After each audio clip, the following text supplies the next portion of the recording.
Hey everyone, welcome back to another Amazon seller update. Yes, I did skip October, but honestly, there wasn't really anything groundbreaking to talk about. Also, we've been all hands on deck launching this new brand of ours, so things have been very busy on our end. But November does come with some important updates, so let's get into it.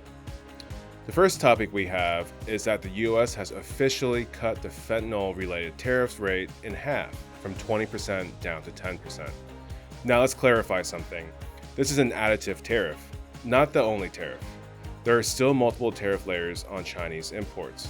First, we got the Section 301 tariffs, where it came from Trump's first administration, where it ranges from 0 to up to over 100%, depending on your product type.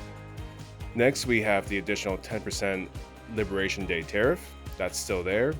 And finally, we have the originally that was 20%, now to 10% fentanyl related tariff.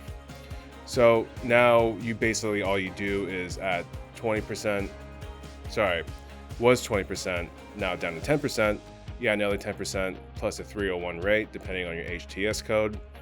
That will give you your import tariff. It's still a lot, but hey, it's a welcome reduction. And this really started when it came after a high-level meeting in South Korea where both sides discussed fentanyl trafficking concerns and tariff relief as part of diplomatic negotiations.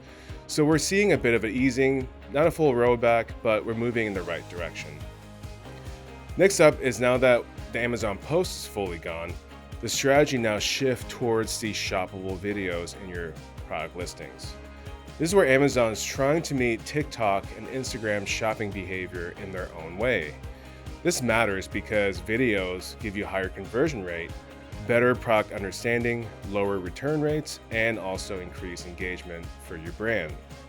Amazon even reported ASINs with videos saw 23.8% sales lift on average. So if you're repurposing social media posts for the Amazon truncated posts application, that energy now should go towards the short shoppable clips. Here are some type of videos that you can consider uploading. Product overview, which does the full walkthrough and features of your product. Unboxing, which is pretty self-explanatory. It shows the packaging and the scale of your product. How-to videos are usage demos. Setup and installation, which are step-by-step guides to how to use your product. Troubleshooting, straightforward, solves common issues.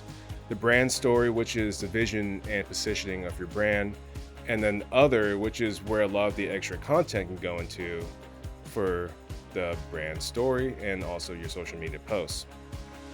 There are some quick guidelines or guidances that Amazon do recommend is that you need to keep videos clear, informative, and not too much of an ad. Also, show real usage and scale, like product can't be distorted or misrepresenting of what the product is, and use text overlays and captions as needed, but not too much. Also important is to prioritize mobile viewability because a lot of people shop on mobile now. Think of it as educating and demonstrating and not just selling your product, which a lot of it goes similar to social media posts. Well, that wraps up the November Amazon seller update. I hope you all have an amazing Thanksgiving and a strong sell-through going into Black Friday and Cyber Monday. I'll see you in the next video.